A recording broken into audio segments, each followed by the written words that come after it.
today. The speaker today is Dr. Albert Kong, currently at MIT. Some of you actually might know he's a graduate from this department a few years back. I won't say how many, judging from the color of the hair, maybe a minute. He's doing postgraduate research, postdoctoral research.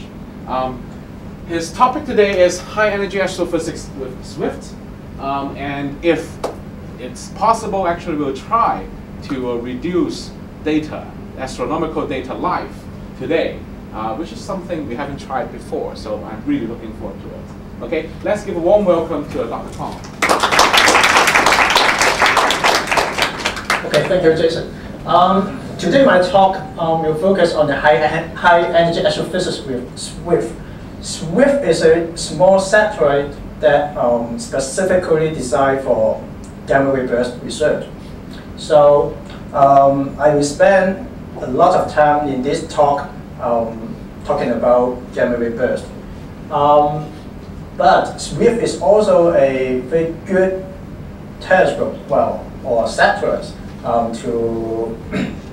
for some high energy astrophysics, because in Swift it has a X-ray telescope, gamma ray telescope, and also an optical telescope.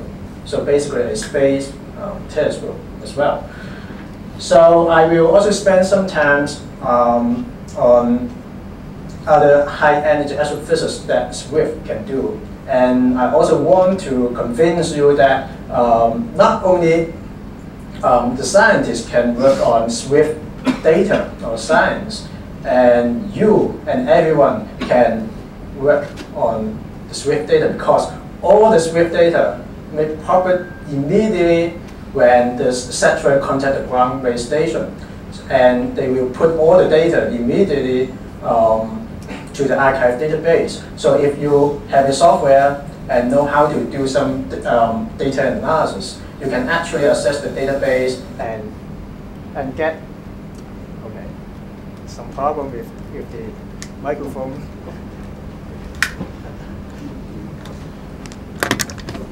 Just this one. Hello. So that if you have the technique to analyze the data, you can actually access the database, download all the data, and work on the Swift data. So it totally changed the X-ray astronomy or high energy astrophysics, because before that, if you have telescope time, you can, the scientist that propose the observing time, he or she can keep the data for at least a year. So you cannot access the data immediately. But for Swift, you can actually access the data very easily. And I will show you some near real-time demonstration data analysis for Swift. And I haven't seen such a demonstration before, even in a professional community. In this talk, I will first talk about the history and some gamma ray burst research before Swift. And in fact, the history, the gamma ray burst has a very interesting history, and it actually motivated the whole high energy astrophysics. And then I will talk about what is Swift, why we have to use Swift to study gamma ray burst. And also, I will talk about some recent discovery with Swift. And Swift actually was launched in 2004 November, so it's just a year old. But it already made a lot of important discoveries. I will also spend some time on ground-based optical follow-up observations, because people now will study the gamma ray burst at different wavelengths, from radio, optical, infrared, X-ray, gamma ray. So when the Swift satellite detects a burst, a gamma ray burst, it will send all the data to the ground, and all the ground-based observers will use their optical telescope or radio telescopes to search for the optical or radio counterparts. And it's a really breakthrough for gamma ray burst science, because nowadays astronomers can point the telescopes, an optical telescope. Well, it may be a very small one, only 30 or 40 cm telescopes, just like the one upstairs. And they can repoint the telescope in about 10 seconds after the burst and take image. So it's a very interesting and an amazing science that we can do with the Swift satellite. And I will also highlight some other science that Swift can do. And as I mentioned before, because we can access the data immediately, so we can do some data mining, and I will demonstrate some real-time observations from Swift. Gamma ray burst has a very interesting history. In fact, the first gamma ray burst was discovered in 1967. And it's not, of course, it was detected by satellite, but that satellite is not originally for gamma ray burst. During 1960s, it was Cold War. So the US government want to monitor the Earth to see whether the Russian or other countries did some nuclear testing. So they launched a series of satellites to monitor the gamma ray from the Earth. And they even thought about that the Russians can build a station on the moon so that they can do some nuclear testing on the moon. But unfortunately, the Vega satellites did not detect any burst from the Earth or Moon. Instead, they detect many gamma ray bursts or flashes from the deep space. So that is the first discovery of gamma ray bursts in 1967. And in fact, the first paper about gamma ray bursts was published in 1973 because all the data are classified when the satellite was launched. And after they confirmed that all the bursts, all the emission were not from the Earth or from the Russian, from other country, then they can declassify it and allow scientists publish the paper. So basically before, during the Vega satellite, they detect maybe nearly 100 gamma ray bursts. And at that time, we only know that gamma ray bursts are very short and intense gamma ray flashes from the skies. And the duration is very short. We are talking about less than 0.1 second to about several minutes. And right after the discovery of gamma ray bursts, there are several theories about the origin of gamma ray bursts. There are two main schools of theories. Some scientists believe that the gamma ray bursts are very nearby in our galaxy, the Milky Way. The reason is that if the gamma ray bursts are very nearby, then we don't need so much energy, and they can be easily explained by some normal astronomical object, say for example neutron stars. But other scientists believe that the gamma ray burst may be from deep space at cosmological distance. And in this case, the main problem is that it will involve a lot of energy because they are so far away, but we can still detect it, which means that they are very powerful.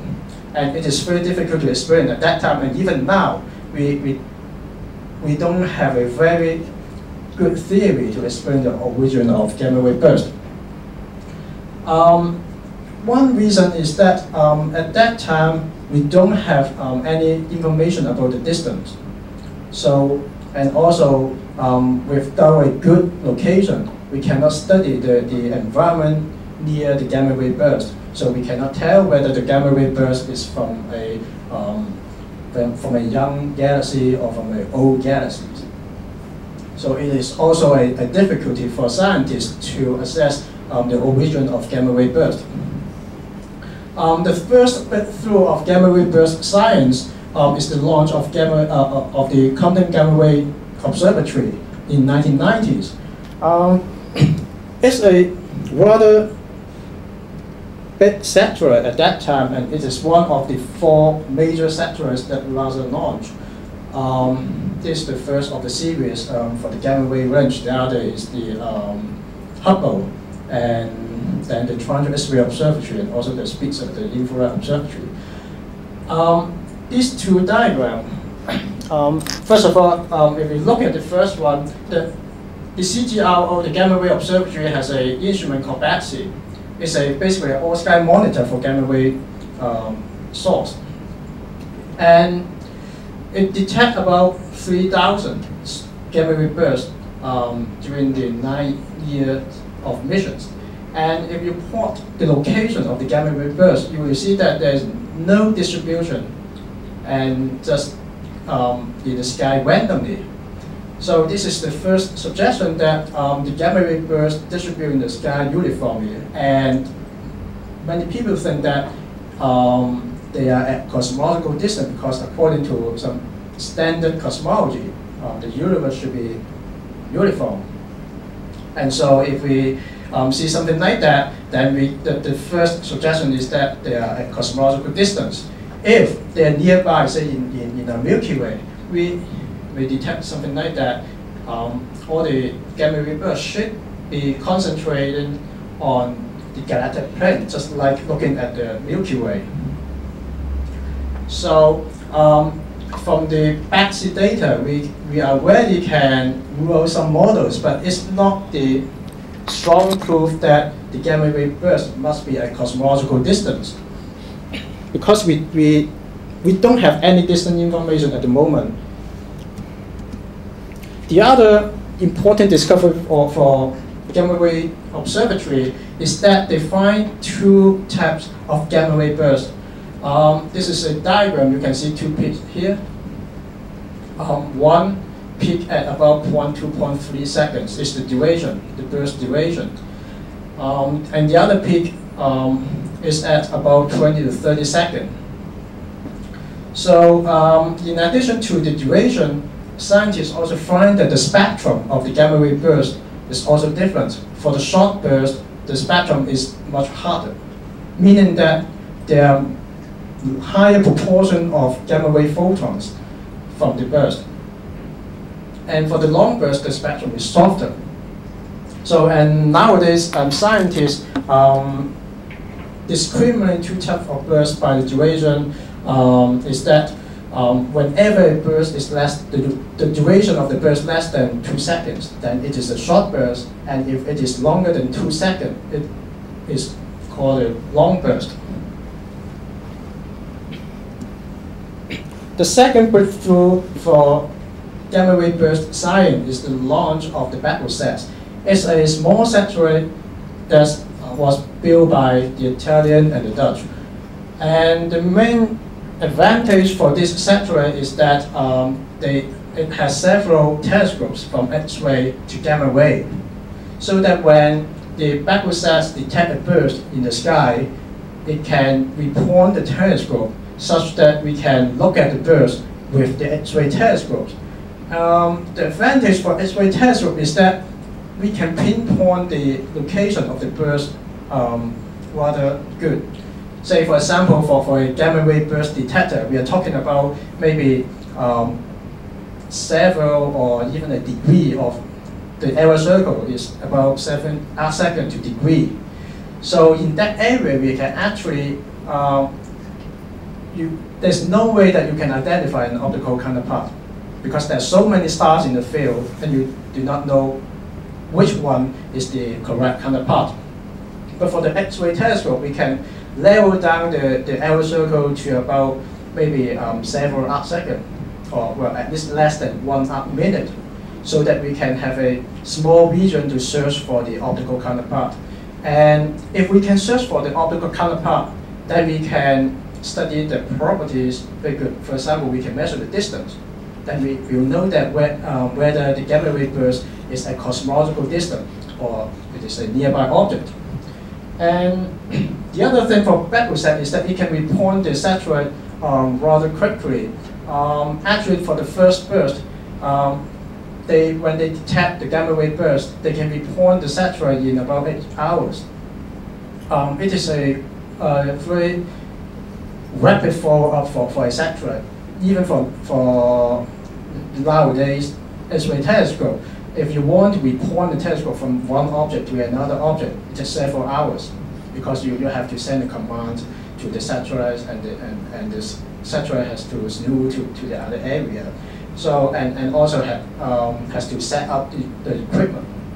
So our response time is pretty good for a satellite, but you will know that for Swift it takes about a minute. This is the first major discovery by Professer, and also the first distance measurement for a gamma ray burst. The burst was discovered in 1997, February 28th. And if you look at the name of the gamma ray burst, it's very easy. The prefix is GRB, stands for gamma ray burst, and 97 is the year, and then the date is February 28th. The upper panels are the X-ray image. The left one was taken about 8 hours after the gamma ray burst, after the detection of the gamma ray burst with the gamma ray burst detector on Professer. And then after several days, it took another image, and you will see that the source is faint significantly. So it is a real indication that it is associated with the gamma ray burst. And also on the ground, when people know the position of the X-ray counterpart, or we call it X-ray afterglow, or in optical it is called the optical afterglow. They use the ground-based telescope. It's a WHT, is the William Herschel telescope. It's a 4.2 meter telescope in La Palma. They find a bright source in the image, and after a few days they use the other telescope to see if they can detect the source, and it disappeared. So again, it's a real indication that this optical transient is the optical afterglow of the gamma ray burst. So we have the optical position and the image. This is the HST observations for the gamma ray burst. We can also measure the redshift of burst or the nearby environment, and the distance is at C equal to 0.7. So it's the first indication that the burst is a cosmological distance. And if you look at the HSD image, you can see the bright optical source near a fuzzy object and a standard object nearby. So that may be the host galaxy of the gamma ray burst.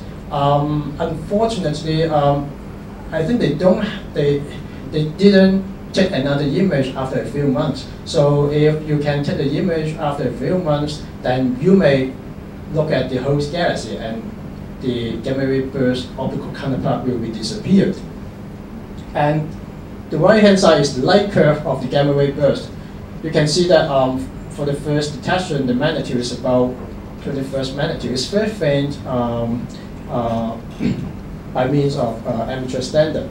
But if you have a large telescope, it doesn't matter. And if you can see the decay of the light curve about 100 days after the gamma ray burst, the magnitude decreased to about near 28th. So it's very, very faint. And the distribution is roughly consistent with power law.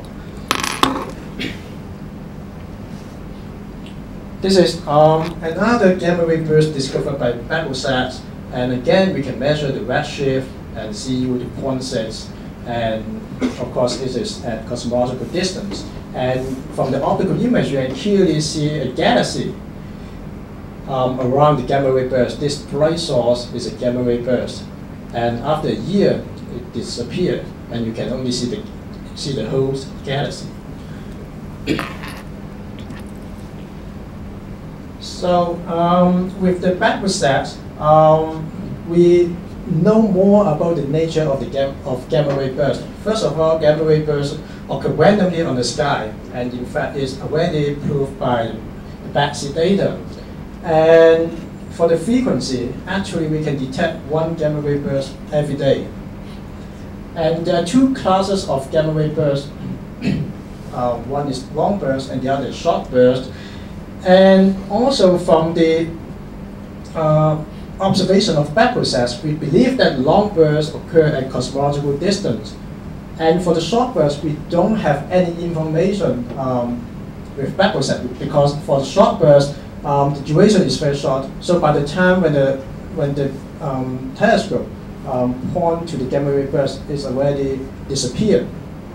So we don't have any information about short burst before SWIFT. And I will tell you that during this summer, we discovered several redshift from a short burst, so that we can pinpoint the location and the distance for short gamma ray burst. If we take the distance into account, you can calculate the luminosity or the energy from a gamma ray burst. And it corresponds to about 10 to 53 Earths. If you don't know about this unit or this amount, I can tell you that for our sun, it emits about 10 to the 33 Earths per second. So it takes our sun about 880 billion years to emit such a high energy. And you will know that our universe is only about 30 billion years old. So for the gamma ray burst, it involves a huge amount of energy. So roughly there are two models for gamma ray burst. One is for long burst, it's called a hypernova or collapsar model. It involves a very powerful supernova explosion from a very massive star. And in fact, from several optical observations, we find that several bursts, the location of the burst is consistent with a supernova. And in some cases, from the optical spectrum of the gamma ray burst, they find very similar spectrum comparing to supernova. So it's now more or less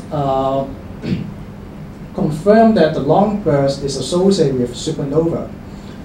And so it's only a matter of fact that whether it involves how a very massive star collapsed into a black hole, or whether there exists a very massive star in the early universe. And of course, many theorists are still working on a good hypernova or collapsar model. And in the second case, it's about short burst. The region of short burst is not very clear at the moment, because we don't have very strong observational evidence. But many people believe that they come from a two neutron star merger or a neutron star black hole merger. When there are two neutron star or a black hole neutron star, they rotate with each other, they will lose energy to the gravitational wave, and when they collide with each other, it will send a large shock wave to the interstellar media and also form a gamma ray burst. And that is also the reason that people believe that in the neutron star merger or neutron star black hole merger, the output energy is much smaller than hypernova, and that's why we also predict that the short burst, the energy for short burst, is smaller than long burst. And it seems that from recent observation, it's consistent with the theories. So I put into this slide a general summary of gamma ray burst. First of all, we have a central engine, either from a very massive collapse of a very massive stars, or a collision of two neutron star or neutron star black holes. When they collapse or collide, a huge explosion and send a shock wave out to the interstellar media and emit the gamma ray burst, and you can see the light curve here. And when the shock wave come across more interstellar media, they will interact with the nearby materials and be processed in order to emit the X-ray afterglow, the optical afterglow, and in some cases even radio afterglow. So this is a very rough picture of the formation of the gamma ray burst and its afterglows. So why we need SWIFT? First of all, we have to have an instrument for all-sky monitor of gamma ray burst. The back process was launched in 1996, and it was down in 2001. So we really need a good satellite to monitor the gamma ray burst sky. This is the first requirement. And the other one is that the SWIFT can slew rapidly to an object. We are talking about a minute. So whenever the all-sky monitor camera detects the gamma ray burst, it can return the telescope in about a minute in order to use the X-ray telescope and optical telescope on SWIFT to locate the gamma ray burst. The third criteria is that it can distribute all necessary information, i.e. the positions, to the ground immediately, so that the ground-based observer can use the position to have follow-up observations at different wavelengths. This is the design of the SWIFT telescope, SWIFT satellite, and in fact, SWIFT is the name of a bird, and also for other NASA missions, they normally name the missions after a person, say Hubble, Einstein, Chandra. But for this one, I think it's the first one that they did not name it after a person, just an animal, a bird.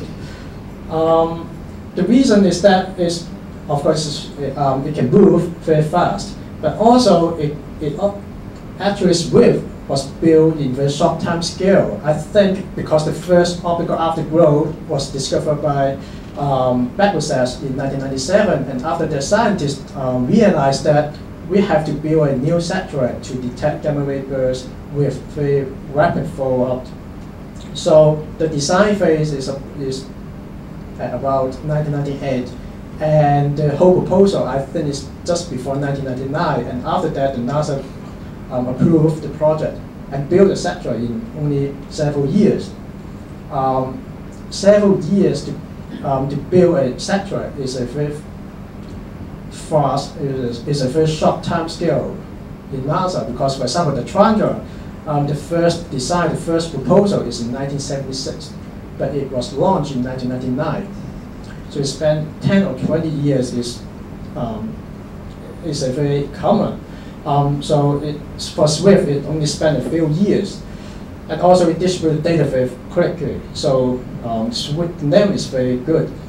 There are 3 instruments on SWIFT. The first one is the BAT, the Burst Alert Telescope. It's the big thing here.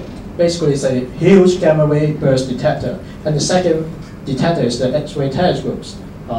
This one to detect the X-ray afterglow. And the third one is the UV optical telescope. Basically, it's a space telescope, but it is a very small telescope. It's only a 30 cm telescope, but consider that it's a space telescope, so it's also very powerful.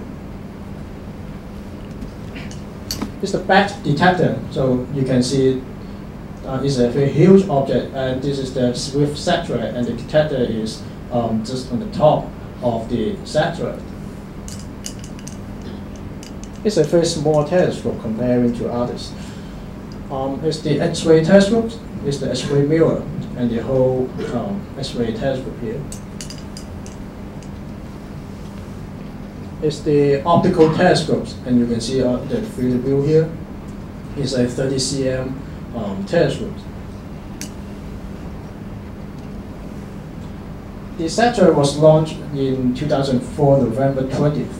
It's a perfect launch with a Delta rocket, and it's the whole satellite with the BAT detector, the HRT, and the UVOT.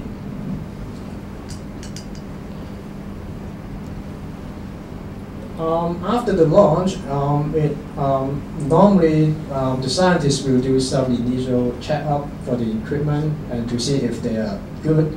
After this phase and some calibration, they will do some real science. The first SWIFT gamma ray burst was detected in December 17th. and the first swift X-ray afterglow was on December 23rd. And also from this one, from the X-ray afterglow, the ground-based observer can detect the optical afterglow. I also show you an X-ray image from Cassiopeia A, a supernova remnant. The right-hand side is the transit image. So you can see it's a very beautiful image. You can even see the central object in the center. But for SWIFT, for the HRT of SWIFT, it's not too bad. And of course, the resolution is not that good. But you can see the structure and some rough morphology of the supernova remnant comparing to Chandra. So that's why we can, in addition to gamma ray bursts, we can actually do some real science with SWIFT, either with the SRT and the UVOT. This is a sample of gamma ray burst light curve detected by the BAT. And you can see there are many different kinds of morphology. Some of them are maybe a fast wide and exponential decay. Some of them may be several peak here, and maybe some reflaring.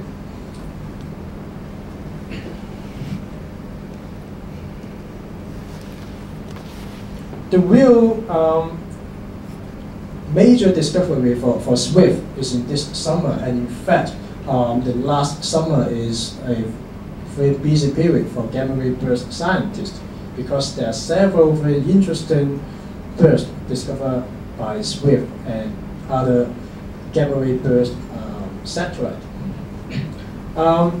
The first one is actually in May, and I showed this paper. Actually, this is in the October issue of Nature. There's several articles about short gamma ray burst, and you can refer to Nature. But before that, we actually have another paper about the short gamma ray burst. And if you look, I showed this because if you look at the date of the paper, you will see that how scientists, how astronomers respond to an observations. The burst was detected in May 9th, and they submit the paper on May 24th.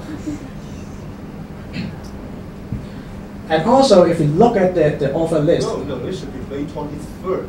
May 23rd. Yeah, precisely, it's May 23rd. To release it from the archive. Yeah. So they only have maybe 10 days to write a paper and circulate to all the authors on the list.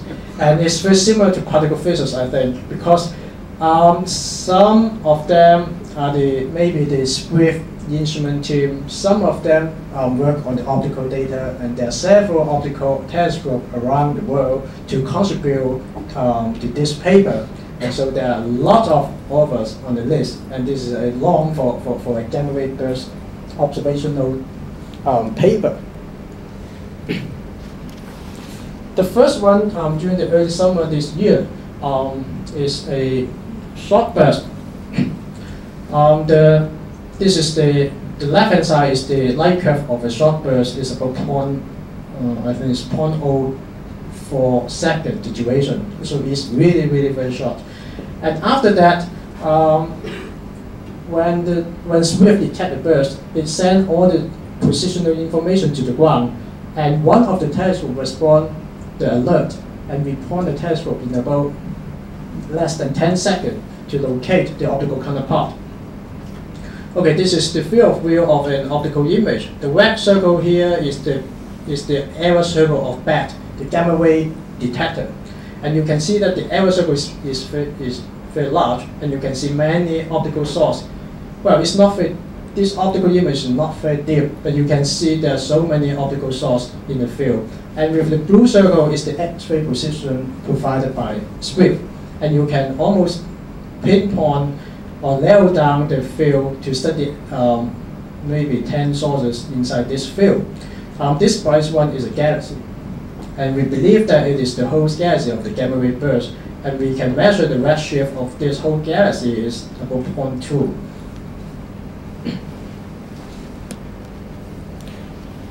In July, there's another one. Also, we can from the light curve is a typical short burst with only 0.02, 0.03 second durations, and we can also, and in this case, some astronomers use Chandra to detect the X-ray aftergrowth, and because Chandra has a much better spatial resolution, has much better positional information, so that we can pinpoint it very well, and they even use the HST to locate the optical afterglow, and this bright source is the HST image. And you can see the galaxy, the nearby galaxies. It's just outside a spiral arm or star-forming region of a galaxy. So people start to realize that the short burst may be associated to some old stellar populations, or it's not related to star-forming region, just like the long burst. So people believe that they may be different from long burst, at least from the position. And of course, the energy output of short burst is about 3 to 4 order of magnitudes lower than long burst. So there's another reason that scientists believe that short burst is different physically from long burst. This is actually, if you imagine that, why I say that it's associated, for the long burst is mainly associated with star-forming region, but for short burst it's not, because for long burst, as I mentioned before, they are associated with supernova. So they would likely to occur near the spiral arms of a galaxy or some star-forming region. But for the short burst, it's produced by 2 neutron star or neutron star black holes. And if we need to form a black hole or neutron star, first of all, we have to go through the supernova explosion. And after the explosion, it will have a kick velocity to kick the whole system outside the galaxies. So we will expect that for the short burst, if they are associated with inversion of 2 compact objects, they may be, we may find it outside the star-forming region or near the outskirts of the galaxy. So, for example, this the previous burst is not near the center of the galaxy or star-forming region, and in fact, it's an elliptical galaxy, so it's a old population anyway, but it's still out near outskirts of a galaxy. This is a simulation showing you the merging of a 2 neutron star. So the 2 systems rotating with each others, and they will lose the rotational energy to the gravitational wave, and so the orbit becomes smaller and smaller, and finally they will collide with each others. And here we go, the band, and eject the material outside to the space, and when the material interact with the interstellar media, it will emit the optical and X-ray afterglow.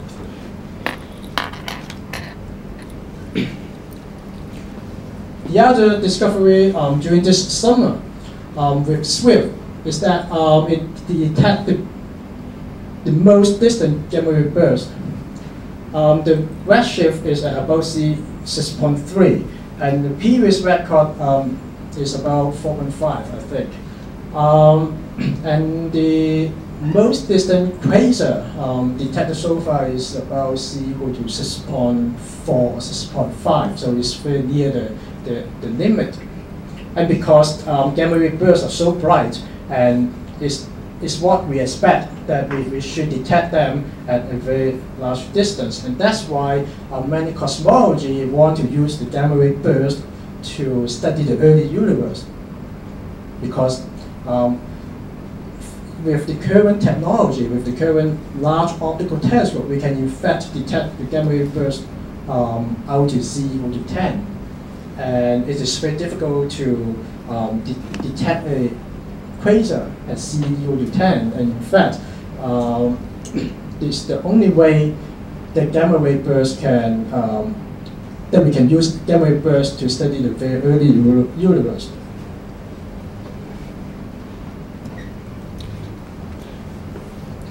The main objective of the SWIFT mission is that the SWIFT can send back all the information back to the Earth very quickly, and it relies on a network called the GCN nodes and circulars. And whenever there's a burst detected by SWIFT and other high-energy mission like the HATI2 or Integral, it will send the information, the positional information, through a series of NASA satellites. And then from this satellite, it will send back to the Earth and distribute to other astronomers or robotic telescopes. But for the SWIFT, actually there's two stages of communication with the Earth. The first one is only the positional information through a series of NASA satellites. And the other one is that when the SWIFT contacts the ground-based station directly, it will send back all the data, just dump all the data to the ground station. And then after some processing, it will put it in the archive database so the astronomer, everyone, can access the data and analyze the data and publish the result. So in principle, if you have a robotic telescope, you can just get the position of the gamma ray burst detected by SWIFT or other satellites, and then point the telescope to locate the optical afterglow of the gamma ray burst. The first interesting telescope system that locating gamma ray burst is called ROXY-1. It's actually a very simple system because it's only a telescope lens, some pay lens, and a robotic mount. And when they receive the signal from a satellite that detect the gamma ray burst, it will report the telescope. It's certainly a very wide field camera. It cannot detect very faint gamma ray burst, but it can point it very quickly. And in fact, it is the first. This system detected the first optical aftergrowth, roughly maybe several minutes after the confirmation of the X-ray aftergrowth. And this system is now upgraded to the ROXY-3. It's no longer a telescope lens, instead a telescope. It's I think it's a 0.3 or 0.4 meter telescopes. And in addition, not only one telescope, but 4 telescopes around the world. The first one is in Texas. There's 3 others in Turkey, Namibia, and Australia. These are the telescope setup. It's a very small telescope. As you can see, it's just like a box, and when it observes, it just open the top. This is the one in Australia. This is the 4-meter telescopes. This the one in Texas is the 10-meter telescopes, and Namibia and Turkey. So they have a very interesting slogan. Is that the sun never rises because they can monitor a burst around the clock. So it's a very innovative telescope system to locate the gamma ray burst. The other one is very similar. It's called the Raptor. It's also a very small robotic telescope systems. It consists of several camera lens. And the difference between the Raptor and the ROXY is that they have different filters in each lens, so that we can detect a burst, to study a gamma ray burst simultaneously with different filters.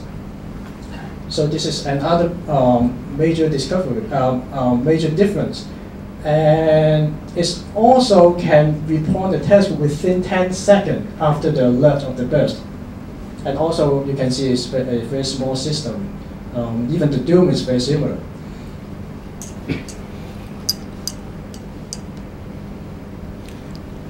this is one of the recent observations by vectors. You can see the blue circle here is the bad error circle. It's a very large field of view, and so that you can see a lot of stars here. And the red one is the X-ray error circle, and you can see that it's very small. And there are only maybe 2 or 3 sources within the error circle. So by studying the variability, we can identify the optical counterpart very easily. And this image and these images were taken within an hour, so that you can see that even within an hour, you can see a significant variability of the gamma ray burst optical afterglow.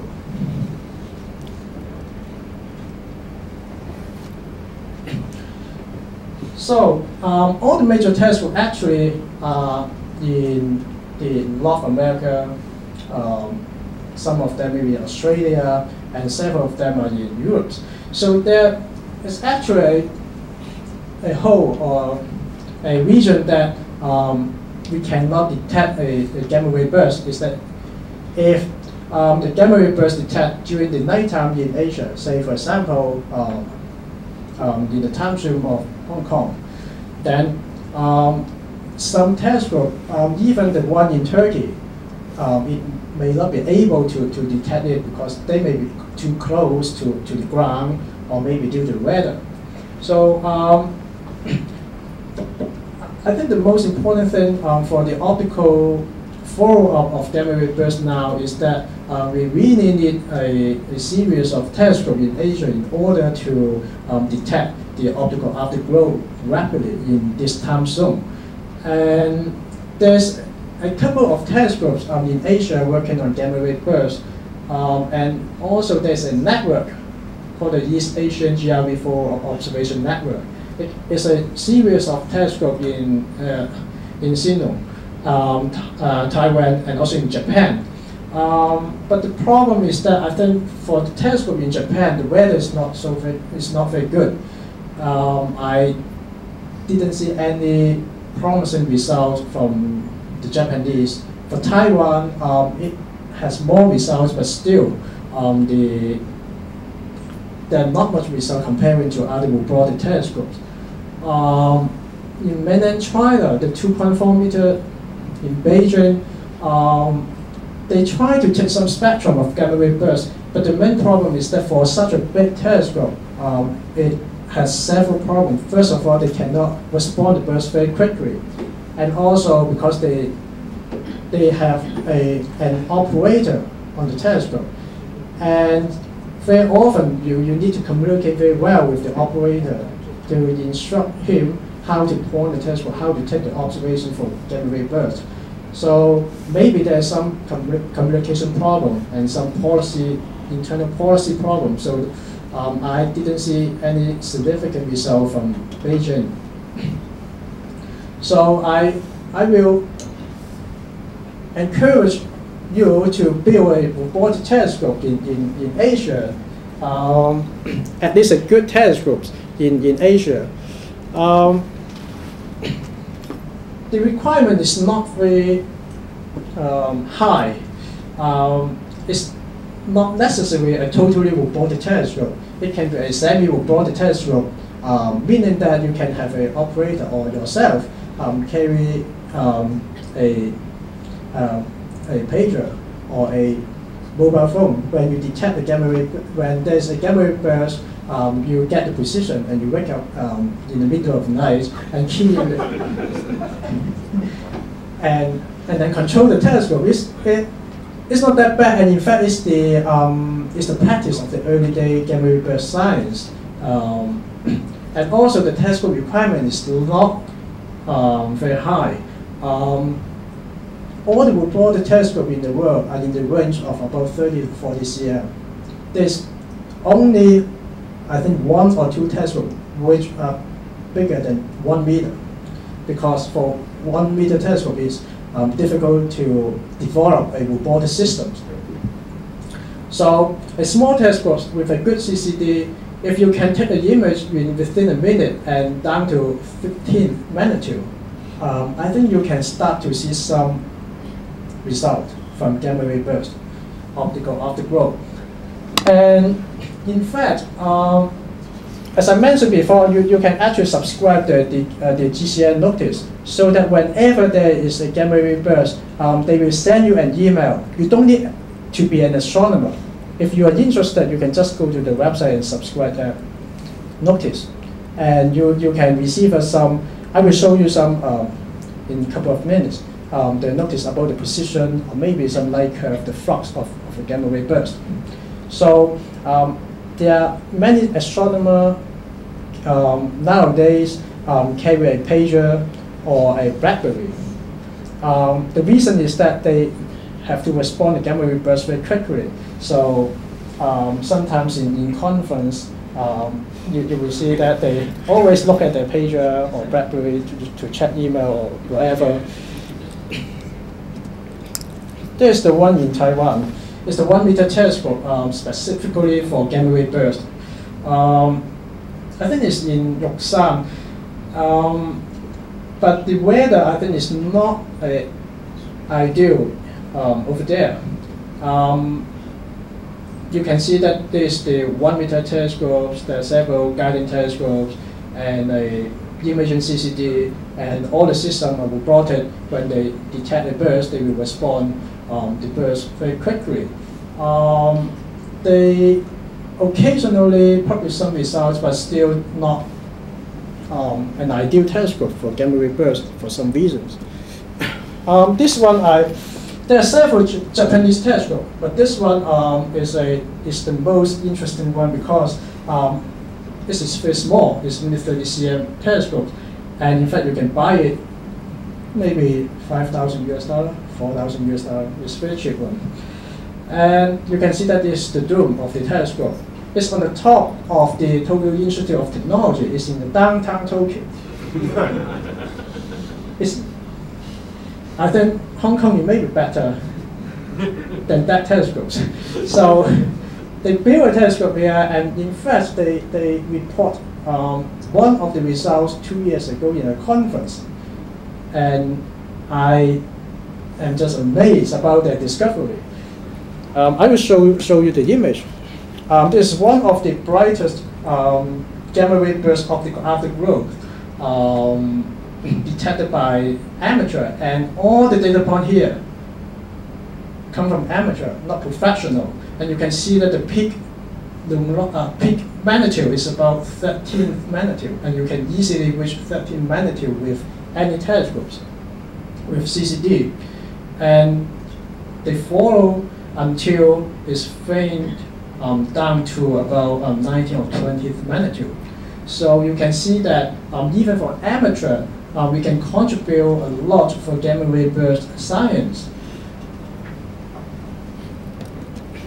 This is the one, the same burst, but detected the discovery image of from the Japanese telescope, the 30 cm in the Tokyo Institute of Technology.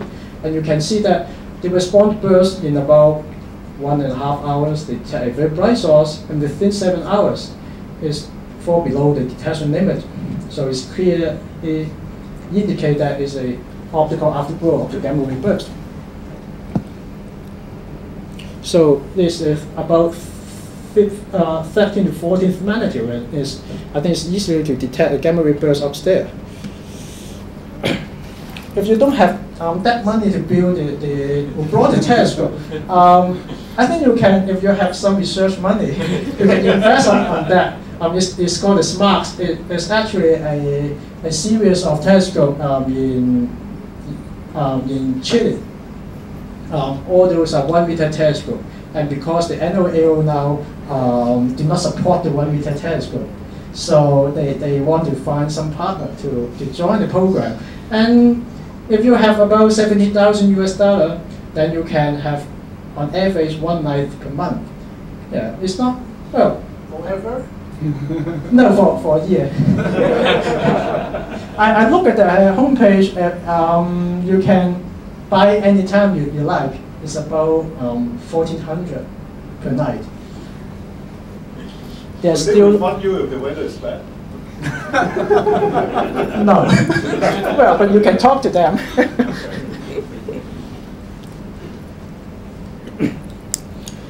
So I will spend a few minutes about the non-gamma ray burst science. Of course, they have a hard X-ray detector, so we can do a survey for the hard X-ray sky. And also, SWIFT is a perfect instrument for transients monitoring because it can be reported the telescope very rapidly, and also it has optical telescopes, X-ray telescope, and gamma ray burst telescope, gamma ray telescope, so that we can do a multi-wavelength follow-up. For example, supernova, X-ray transients and outbursts, or some other phenomenon. For example, during the summer, they also follow up the deep impact mission on the comet. I can't remember the name, but they did detect the X-ray image from the impact. And most importantly, all the data made immediately public so that everyone can access the data. This is another interesting observation by SWIFT.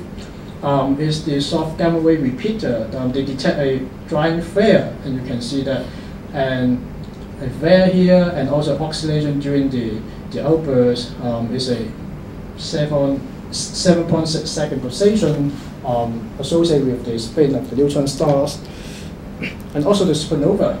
It's a 2005 KE. This is the UVOD image. You can see the optical image here. Here is at different wavelength. You can also see it detects the soft very clearly. So there are many science going on with SWIFT. And if you want to, and because SWIFT involves so many people, and everyone can access the data, it's not easy to beat the SWIFT people. But if you work very hard, you can beat them. This is one of the example. It's a X-ray transient discovered in October by the XTE and also the integral. So there's a new X-ray transients, and optical people want to do some optical follow-up, then they need the positions. But the XTE and integral cannot provide an accurate position, so SWIFT point to the source to refine the position for optical astronomer. And after 2 days, they report the telescopes, and I published the first result about the position of the X-ray transients. And after an hour, the SWIFT team published exactly the same result. So, well, many SWIFT people are not very happy about me, but well, all the data are public. Well, if you know how to do the data analysis, you can beat me as well. And after, on the next day, they detect an infrared optical counterpart of the X-ray transit. So I will spend maybe 5 minutes to demonstrate some SWIFT result.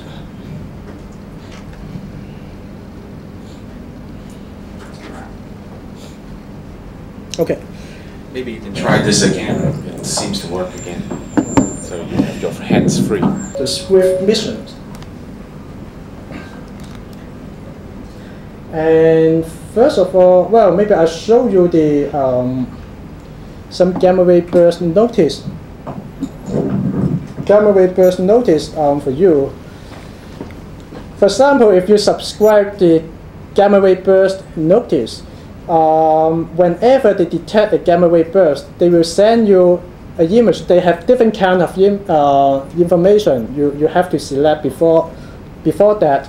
But basically, it's about the position. For example, the most recent one, it was discovered in November 17th. Well, it's very weird. There's no burst in the recent two weeks. Okay.